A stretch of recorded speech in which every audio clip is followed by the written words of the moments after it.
কষ্ট থেকে সান্ত্বনা পাওয়ার জন্য অপেক্ষা করি, আমাদের জীবনের সকল সমস্যা দূর হওয়ার জন্য অপেক্ষা করি, কিন্তু আমরা ঈশ্বরকে ভালোবাসার অপেক্ষা করি। কিন্তু আমরা জাগতিক বিষয়ে আমরা দেখো বেশি মত্ত হই।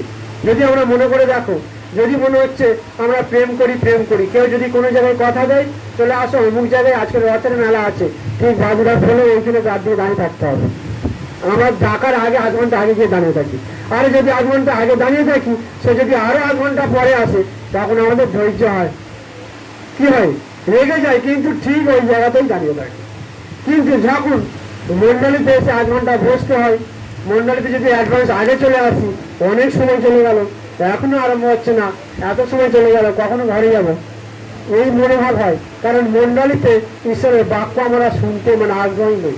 কিন্তু আমরা সেই অধীর অপেক্ষার সঙ্গে সেই বন্ধু বা বান্ধব বা গার্লফ্রেন্ড বা বয়ফ্রেন্ডের সঙ্গে দেখা করার জন্য অপেক্ষায় আমরা অনেক সময় কাটিয়ে দিই, অযথা কাটিয়ে দিই। অনেক সময় আমরা অযথা কলে গিয়ে আধ ঘন্টা কাটিয়ে আসি, এক বালতি জল ভরতে গিয়ে 2 মিনিটের কাজটা আধ ঘন্টার টাইম হয়ে যায়, কারণ ওখানে আরো 5টা দিদি আছে, কথা বলতে বলতে সময় চলে যায়। বাজারে যাই, ক্লাবে যাই, আড্ডা মারি, বিভিন্ন দোকানে গিয়ে সেখানে ঘন্টার পর ঘন্টায় সময় যায়, তখন আমাদের ব্যস্ততা থাকে না। কিন্তু ঈশ্বরকে প্রেম করতে গেলে আমাদের সমস্যা হয়। হালেলুয়া। আজকে আপনার দুঃখে, আপনার কষ্টে, আজকের আপনার সমস্যাতে কেউ থাকবে না, থাকবে একমাত্র ঈশ্বর, তাই না? যিশায় 41:10, যিশায় 41:10।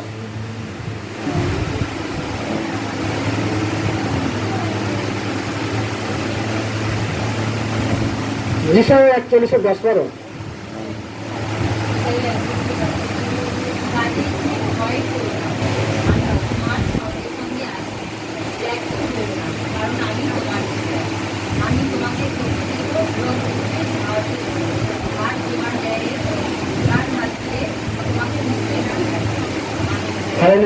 তাহলে বলছি তুমি কোনো কাজে ভয় পেও না, কারণ আমি তোমার সঙ্গে সঙ্গে আছি। কেউ না থাকলেও, কারণ কেউ থাকবে না তো আমাদের শেষ পর্যন্ত, কেউ কি থাকবে? কেউ থাকবে না। যদি মনে করো এখানে আমাদের 5 জনের করোনা ধরা পড়েছে, এই 5 জনকে তো এখানে আশাই দেওয়া হবে না, প্রায় বাড়িতেও রাখা হবে না, তার স্বামী সন্তান সবাই বলে আগে সব অবস্থা। তাহলে আজকে আমি যার জন্য এত কষ্ট পাচ্ছেন, এত দুঃখ সহ্য করতে চাইছেন, তাহলে আজকের তিনি কি করছেন? আজ আমরা তাদেরকে ভালোবাসার আগ্রহতে সবকিছু ছেড়ে তাদের পেছনে দৌড়াচ্ছি। আমি বলছি না ভালোবাসো, অবশ্যই ভালোবাসবে, কিন্তু সর্বপ্রথম ঈশ্বরকে ভালোবাসুন। যদি আমরা ঈশ্বরকে সর্বপ্রথম ভালোবাসতে পারি, তাহলে আমাদের জীবনে সবকিছু তিনি যোগান দেবেন। হালেলুয়া। তিনি যোগান দিতে চাই, তিনি যোগান দেবে। তাহলে সর্বপ্রথম ঈশ্বরকে প্রেম করতে হবে। আজ আমরা কি বিষয়ে প্রেম করছি? কারণ তিনি আমাদের ইহকাল, তিনি আমাদের পরকাল। কারণ যদি ঈশ্বরকে প্রথম থেকে শেষ পর্যন্ত আমরা ভালোবেসে যেতে পারি, তাহলে আমাদের তিনি সবকিছুতে আশীর্বাদ করবেন। আশীর্বাদ করবেন তো? ইয়োব কি করেছিল? ইয়োবের কথা যদি তোমরা দেখো, ইয়োব কি করেছিল? তিনি অনেক ধন সম্পত্তির মালিক ছিল, তিনি রাজা মতন ছিল। তাহলে আজকাল তিনি সবকিছু হারিয়ে ফেলেছিলেন, কারণ ঈশ্বর পরীক্ষা নিচ্ছিল। আজ এমনও কিছু হতে পারে ঈশ্বর আমরা পরীক্ষা নিচ্ছে। আজকে দুঃখে আছেন, কষ্ট আছেন, ধৈর্য ধরতে হবে, অপেক্ষা করতে হবে, ধৈর্য ধরতে হবে, অনবরত প্রার্থনা করতে হবে। যদি অনবরত প্রার্থনা করতে পারি, ঈশ্বরের সঙ্গে ধৈর্য ধরে আমরা ঈশ্বরকে ভালোবেসে যেতে পারি, ঈশ্বরের দিকে কোনো আঙুল না তোলে, তাহলে অবশ্যই আমার আগামী জীবন সুখের হবে, সুন্দর হবে। যেটা হয়েছিল রুথের, তাই তো? তাহলে রুথের হয়েছিল তো, তার জীবনে তার স্বামী ছিল না, তার শ্বশুরবাড়ির সবাই মারা গেছিল, একমাত্র শাশুড়ি তার সম্বল ছিল। সেই শাশুড়ির সঙ্গে তিনি যখন ঈশ্বরের কাজে এগিয়ে চললো, শাশুড়ির কাজে যখন ঈশ্বরের কাজে এগিয়ে চললো, আর তার শেষ জীবনে কি হলো? তার শেষ জীবনে আশীর্বাদ আসলো, তার সংসার হলো, সন্তান হলো, তার সন্তান, তার সন্তান, তার সন্তান হলো, তার বংশে আমাদের প্রভু যীশু খ্রিস্ট আসলো। হালেলুয়া। তার বংশে দাউদ জন্মালো, আর সেই দাউদের ঠাকুমা তার বংশে দাউদের, সেই বংশ থেকে, সেই মৃতের জীবন থেকে আজ প্রভু যীশু খ্রিস্ট আমাদের। তাহলে আজকে ঈশ্বর কি মনোনীত করেছে? কারোর দিকে আমরা আঙুল না তুলে, ঈশ্বরের দিকে আঙুল না তুলে, আজকের নিজের দুঃখ কষ্ট সবকিছু যেন ঈশ্বরের কাছে অর্পণ করতে পারি, সমর্পণ করতে পারি। আর তিনি বলছেন, অবশ্যই আমি তোমার প্রার্থনা শুনেছি। হালেলুয়া। তাই ইয়োব কি করতো? ইয়োব নিজেকে হারিয়ে, নিজের সন্তান হারানোর দুঃখ পায়নি, তিনি নিজে ভিখারি হবার দুঃখ পায়নি, তিনি রোগে নষ্ট হয়ে যাচ্ছে, তার জীবন মৃত্যুর সজ্জায় চলে গেছে, তিনি তাতেও কষ্ট পায়নি। তিনি একবারও বলেনি যে হে ঈশ্বর কেন আমার জীবনে এটা হলো। তিনি বলেছে কি, ঈশ্বর নিয়েছে, ঈশ্বর নিয়েছে, আমি খালি হাতে এসেছি, খালি হাতে আমাকে যেতে হবে। তাহলে ঈশ্বরের যখন সবকিছু দান, তাহলে আজকে অহংকার কেন করবে? আজ সবকিছুর আগে অহংকারকে ত্যাগ করতে হবে, গর্বকে ত্যাগ করতে হবে, রাগকে দূর করতে হবে। এইগুলো আমাদের জীবন থেকে ক্যান্সেল করতে হবে। কারণ ইয়োবের জীবন থেকে আমাদের বড় একটা শিক্ষা হয় যে অধীর অপেক্ষা, তিনি অধীর অপেক্ষা করেছিল, শেষ পর্যন্ত তার জীবনে কি হয়েছিল? ডবল ডবল আশীর্বাদ হয়েছিল। আজ আমাদের জীবনে ডবল আশীর্বাদ হয়তো আছে। ঈশ্বর কি পরিকল্পনা করে রেখেছে আমরা কিছু জানি না, কিন্তু আমরা সতর্ক এবং সাবধান হয়ে শুধু তার দরজায় ঠকা মারতে থাকবো। হালেলুয়া। আর দরজায় যখন ঠকা মারবো, তিনি বলছে দরজা তোমরা খুলে দাও, আমি তোমাদের ঘরেতে প্রবেশ করবো। হালেলুয়া। তিনি আমাদের সঙ্গে ভোজন পান করিবেন।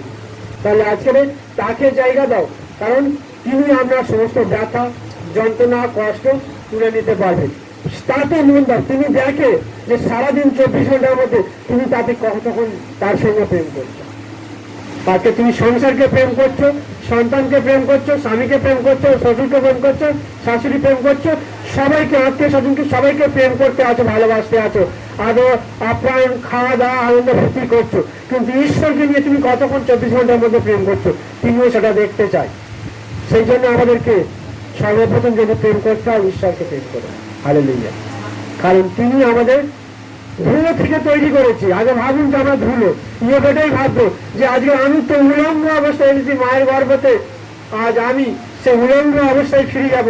আমি এই ধন সম্পত্তি নিয়ে যেতে পারবো না, আমার 10টা সন্তানকে আমি নিয়ে যেতে পারবো না। তাই তার প্রতি মুহূর্তে ভয় হতো। কি ভয় হতো? যে আমার সন্তানেরা বাইরে গিয়ে কোনো পাপ করলো কিনা, আমার সন্তানেরা কোনো রকম পাপ করলো কিনা, তার ভয় হতো।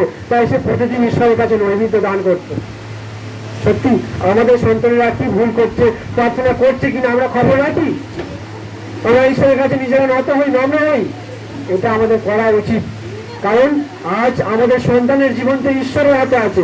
সেই সন্তানের জীবনকে ঈশ্বর স্বর্গে নিয়ে যেতে পারে। তাহলে আজকে আমরা জানি না আমরা কে কখন আছি। সেই জন্য আমাদের প্রতি মুহূর্ত প্রার্থনা অবশ্যই করতে হবে ইয়োবের মতন, আর ধৈর্য স্থির করে এগিয়ে যেতে হবে। কারণ শয়তান আমাদেরকে পরীক্ষা নিতে নিতে সরে যাবে, আর ঈশ্বরের সম্পূর্ণ আশীর্বাদ তখনই আমরা পাবো। আমেন। হালেলুয়া। সেই জন্য বলেছে কিচ্ছু করতে হবে না, অপেক্ষা করো আর ধৈর্য ধরো। তাই বলছে খ্রিস্ট আমাদের পাপের জন্য মরিলেন এবং কবর প্রাপ্ত হইলেন, আর শাস্ত্র অনুসারে তিনি 3 দিনের দিন পুনরুত্থান হয়েছিলেন। তাই তো প্রথম করিন্থীয় 15:3-4 পদে লেখা আছে। আর কি বলছে? রোমীয় 10:9 পদে বাক্য কি বলছে? এখনো আমাদের কি হচ্ছে? প্রাথমিক কাজ, উদ্ধার পাওয়ার কাজ। যদি এই বাক্য পড়ি, কারণ তুমি যদি মুখে যিশুকে প্রভু বলে স্বীকার করো এবং হৃদয়ে বিশ্বাস করো ঈশ্বর তাহাকে মৃতগণের মধ্যে উত্থাপিত করেছে, তখনই তোমরা পরিত্রাণ পাইবে। হালেলুয়া। তাহলে মুখে স্বীকার করতে হবে, হৃদয়ে বিশ্বাস করতে হবে, তখনই আমরা অবশ্যই ঈশ্বরের আশীর্বাদ পাবো। তাহলে আজকে প্রভু যিশুকে বিশ্বাস না করলে কি হবে, আর বিশ্বাস করলে কি হবে আমরা বুঝতে পারছি। তাই আজকে অনেক মানুষ অনেক আপনাকে বলবে মরতে তো সবাইকে হবে, আজকে এটা করো ওটা করো, স্বর্গে আমরা সবাই যাবো। আমরা কি দেখতে পাচ্ছি? ওটা পাচ্ছি? অবশ্যই বাইবেল বাস্তব সত্যের সঙ্গে মিল আছে। তাই আজকের পৃথিবীর আকার যখন বাইবেল দিয়েছে, প্রভু যীশু খ্রিস্টকে যখন দিয়েছে, দ্বিতীয় আগমনে তিনি দিতে চাই এবং স্বর্গরাজ্যে তিনি দিতে চাই, তিনি বলেছেন সেই ডাকাতটার সঙ্গে কি বলেছিলেন? আজ এখনই আমার সঙ্গে তোমরা তুমি পরম দেশে যাবে। তাহলে আজকে একটা ডাকাতকে যদি তিনি স্বর্গে নিয়ে যেতে পারে, আপনাকে স্বর্গে নিয়ে যাবে না? অবশ্যই নিয়ে যেতে তিনি রাজি আছেন। শুধুমাত্র নিজেদেরকে অপেক্ষা করতে হবে, ধৈর্য ধরতে হবে, আর নিজেদেরকে ফিরিয়ে আনতে হবে, ঈশ্বরের কাছে ফিরিয়ে আনতে হবে। যদি আমরা 2 করিন্থীয় 4:4 পদ পড়ি, এটা থেকে আমাদের সবাইকে সাবধান থাকতে হবে। এই বাক্য থেকে আমাদের সবাইকে সাবধান। ঈশ্বর এই বাক্যটি আমাদেরকে চেতনা দিচ্ছে, সংশোধন দিচ্ছে। পড়ুন 2 করিন্থীয় 4:4 পদ।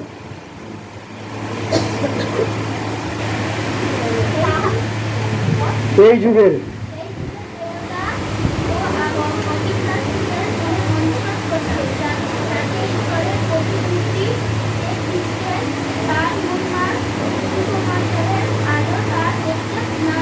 আমেন। তাহলে কি বলছে যে এই যুগের দেবতা অবিশ্বাসীদের মনকে অন্ধ করিয়া রেখেছে, যেন ঈশ্বরের প্রতিমূর্তি যে খ্রিস্ট তার গৌরবের সুসমাচার দীপ্তি তাদের প্রতি উদয় না হোক। হালেলুয়া। তাহলে আজকের ঈশ্বরের সত্যটাকে যীশু খ্রিস্টের মধ্যে দিয়ে প্রকাশ করা হয়েছে, সেটা যেন মানুষ জানতে না পারে, তাই এই যুগের দেবতার মধ্যে দিয়ে চোখে আমাদের অন্ধ করে রেখেছে। হালেলুয়া। তাই আমরা এখানে ওই বাক্য থেকে প্রত্যেকে সাবধান থাকতে পারি। কারণ ঈশ্বরের বাক্য বলছে যে তোমরা প্রতি মুহূর্তে সাবধান থাকো শয়তান গর্জনকারী সিংহের মতন। কাকে কখন ঈশ্বর ভক্ত লোকেদেরকে তিনি চুরি করতে আসতেছে, আর এই চুরি আমাদেরকে করতে চায়। তাই আজ আমরা স্থির থাকতে যেন পারি। যে যাই বোঝাক, যে যতই পথ দেখাক, একটাই পথ, তিনি সত্য, তিনি জীবন, তিনি অনন্ত জীবন দিতে পারে, কারণ তিনি মৃত্যুকে জয় করেছে। তাহলে আজ মৃত্যুকে যখন জয় করেছে, আজ আমরাও মৃত্যুকে জয় করতে পারবো যীশু খ্রিস্টের সঙ্গে যুক্ত থাকলে। Hallelujah, hallelujah.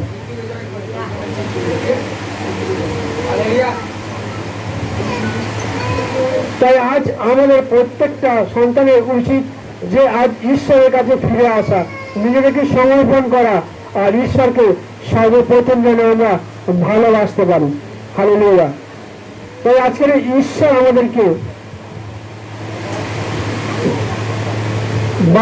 বারবার ডাকছে। যাকবের পথকে যদি আমরা 21 পদ পড়ি, যাকব 21 পদ,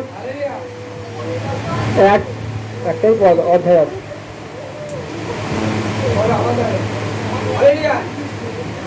1:21।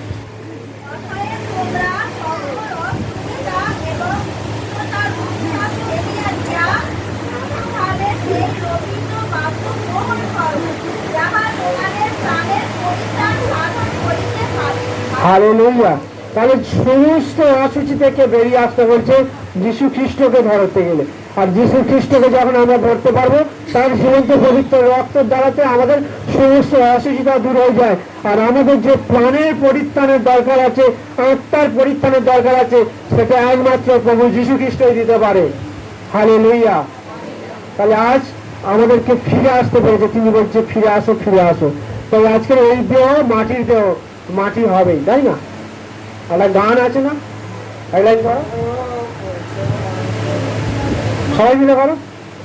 এ দেহ পাচা দেহ, গর্ব কিশোর ভাই, মাটির দেহ মাটি হবে, পুড়ে হবে ছাই। এ দেহ পাচা দেহ, গর্ব কিশোর ভাই, এ দেহ পচা দেহ, গর্ব কিসের ভাই।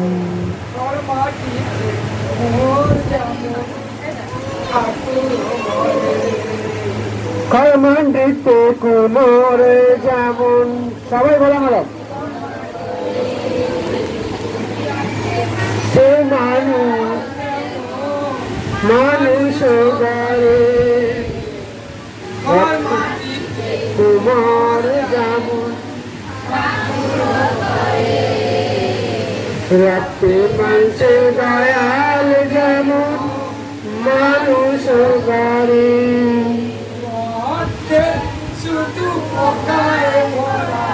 রক্তে শুধু পোকায় ভরা, পুড়ে খায় দেহ পচা দেহ,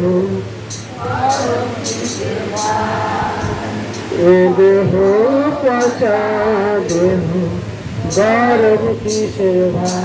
হালেলুয়া। তাহলে ঈশ্বরের বাক্য বলছে এই দেহ যত অহংকার, এই দেহ থাকতে থাকতে আমাদের যত গর্ব, যত অহংকার, তাহলে এই গর্ব অহংকার অন্ধকার জীবন থেকে আমাদেরকে ফিরে দীপ্তিতে আলোতে আসতে হবে। কারণ প্রভু যীশু খ্রিস্ট একমাত্র দীপ্তি, জগতের তিনি দীপ্তি, তাই না? তাই আজ আমরা পৃথিবীর সমস্ত জায়গায় যদি ঘুরেও আসি, সমস্ত জ্ঞান সাধন করি, তাহলে কিন্তু মানুষ কি করে, তার প্রাণকে হারায়, কিন্তু তুমি স্বর্গরাজ্যে যেতে পারে না। যদি আমরা দেখি মতি 16:26, মতি 16:26,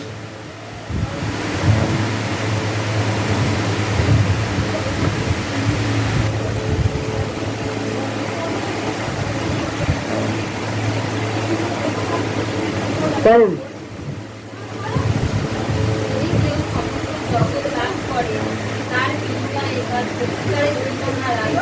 তবে তার তারপরে সত্যিকারের জীবন ফিরে পাওয়ার জন্য তার নেওয়ার মতো কি আছে? হালেলুয়া। তাহলে আজকের ঈশ্বরের বাক্য বলছে, মনুষ্য যদি সমুদয় জগৎ লাভ করিয়া আপন প্রাণ হারায় তবে তারও কি লাভ হইবে? কিংবা মনুষ্য আপন প্রাণের পরিবর্তে কি দিতে পারে? হালেলুয়া।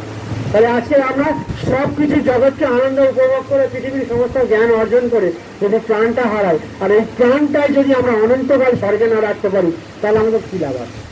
কারণ এই দেহ নিয়ে আমরা কেউ স্বর্গে যাবো না, আমাদের জ্ঞান নিয়ে আমরা স্বর্গে যাবো না, কিন্তু আমাদের আত্মা নিয়ে আমরা স্বর্গে যাবো। তাহলে আত্মাকে অনন্তকাল স্বর্গে পেতে গেলে আমাদেরকে কি করতে হবে? অপেক্ষা করতে হবে, অপেক্ষা করতে হবে। যদি আমরা দেখি হিতোপদেশ 4:23, হিতোপদেশ 4:23, হিতোপদেশ 4:23 করুন। হিতোপদেশ 4:23।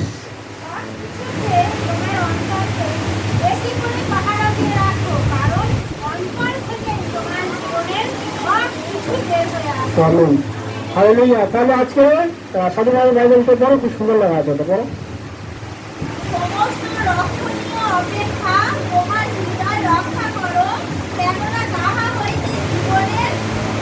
হালেলুয়া। বলছে অপেক্ষা, সমস্ত অপেক্ষা। আজ আমাদের যা কিছু আছে অপেক্ষা করতে হবে। প্রার্থনা করেছেন মানে আমেন আসছে, অপেক্ষা করুন। অনলাইনে অর্ডার করেছেন মানে আসছে, আসছে তো। তাহলে অনলাইনে অর্ডার করেছে, আসতে যা সময় লাগবে তার জন্য অপেক্ষা করতে হবে। তাহলে আজকে কারো 2 দিন লাগে, কারো 4 দিন লাগে, কারো 1 মাস লাগে, কারো 15 দিন লাগে। আজকে সেই জন্য উত্তর পাওয়ার জন্য আমাদের অপেক্ষা করতে হবে। তাই আজ অপেক্ষা করতে হবে, অপেক্ষা করতে হবে, অপেক্ষা করতে হবে। তাই বলছে সবকিছুর চেয়ে অপেক্ষা করা বাঞ্ছনীয়। অপেক্ষা অবশ্যই করতে হবে, অধীর অপেক্ষা করতে হবে। আজ এই অপেক্ষার দ্বারাতে আমরা প্রত্যেকে কিন্তু অনন্তকালের দিকে এগোতে পারবো। তাই বলছে সমস্ত রক্ষণীয় অপেক্ষা সযত্নে তোমার হৃদয় রক্ষা করো। কি করতে হবে? অপেক্ষার সঙ্গে সঙ্গে হৃদয়কে রক্ষা করতে হবে। আর কি করতে হবে? বলছি কেননা তাহাতে জীবনের উদগম হয়। তাহলে জীবনের যে আমরা আলো দেখতে পাচ্ছি, স্বর্গরাজ্য দেখতে পাচ্ছি, সামনের দিন যা আসছে, আমরা কখন আছি কখন নই, ভয়ে ভয়ে প্রত্যেকে আছি। আজ বিভিন্ন দুর্ভোগ, বিভিন্ন সমস্যা, বিভিন্ন অ্যাক্সিডেন্ট মারা যাচ্ছে, আমরা প্রত্যেকেই কি প্রস্তুত আছি? অবশ্যই আজ মারা গেলে আমরা স্বর্গরাজ্যে চলে যেতে পারবো। সেই জন্য প্রস্তুতি নিতে হবে আর অপেক্ষা করতে হবে যে অবশ্যই আমাদের প্রার্থনা আমেন আসছে। আজ আমরা অসুস্থ, আজকের আমরা সমস্যা, বিশাল বিশাল সমস্যা। ঈশ্বর বলছে অপেক্ষা করো, ধৈর্য ধরো, প্রার্থনা করো, অনবরত প্রার্থনা করো, সব সময় প্রার্থনা করো আর অধীর অপেক্ষা করো। আর অপেক্ষার সঙ্গে সঙ্গে নিজের হৃদয়টাকে পরিষ্কার করতে বলেছে। হালেলুয়া। ঈশ্বর তার আপন বাক্যে আশীর্বাদ করুক। আমেন। জয় যিশু। হালেলুয়া।